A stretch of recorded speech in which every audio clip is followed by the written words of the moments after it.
Buenos días, profesor. Yo voy a exponer sobre Max Weber a partir de la página 49 a la 53 y mi nombre es Luis Angélica Gómez Ríos. Weber era un sociólogo, economista, jurista, politólogo alemán, pero sobre todo era un historiador y un gran amante de la literatura. Además, era antipositivista. Él estaba en contra de las ideas de Durkheim, que dejaban de lado al individuo y él lo hacía su punto de partida. También decía que la estructura social no solamente hacía a los individuos, sino que los individuos hacían a la sociedad y que sí podían estar influidos en sus ideas y sus creencias, pero ellos decidían qué camino seguir y qué decisiones tomar. Weber definía la sociología como una ciencia que intenta entender la acción social para explicarla causalmente en su desarrollo y efectos. Sin embargo, como comenté, no creía en las ideas positivistas en que una causa le siga un efecto. Él decía que podían haber múltiples efectos y muchísimas causas que podían desencadenar estos efectos. Además, podemos entender que por acción es una conducta humana siempre y cuando ésta esté sujeta a un sentido subjetivo. ¿Qué quiere decir?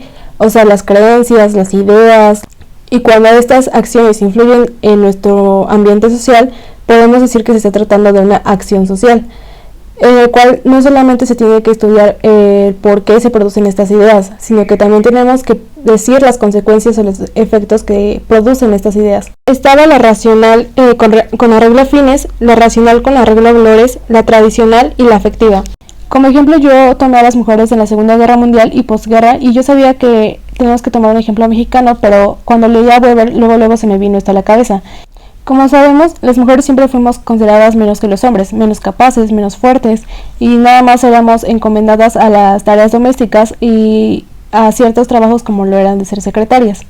Sin embargo, cuando comenzó la Segunda Guerra Mundial, empezaron a necesitar a las mujeres para que pudieran estar en el frente debido a las bajas que habían.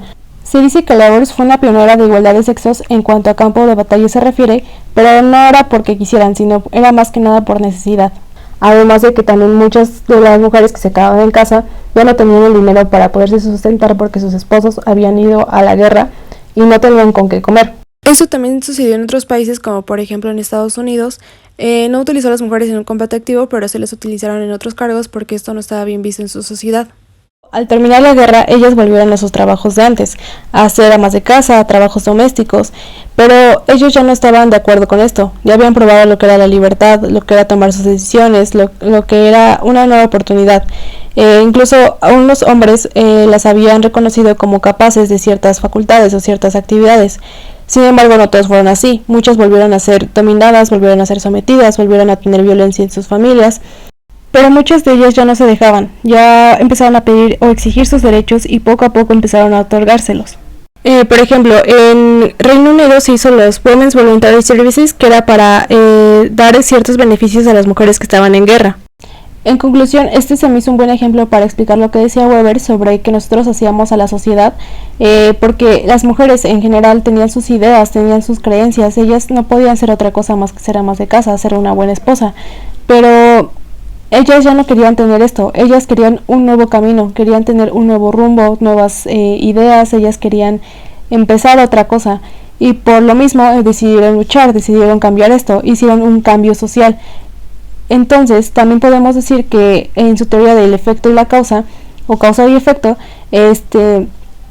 aquí hubo una causa muy grande que a su vez tuvieron causas pequeñas que derivaron a efectos diversos. En estos casos, a las mujeres se les dio más libertad, se les dio más leyes, más actas. Pero otro efecto sería, por ejemplo, la economía en México, que este periodo influyó de manera positiva al México tener los suficientes recursos naturales para proveer a otros países o principalmente a Estados Unidos. Entonces, como decía Weber, no solamente existía una causa y solamente un efecto, sino existían varios.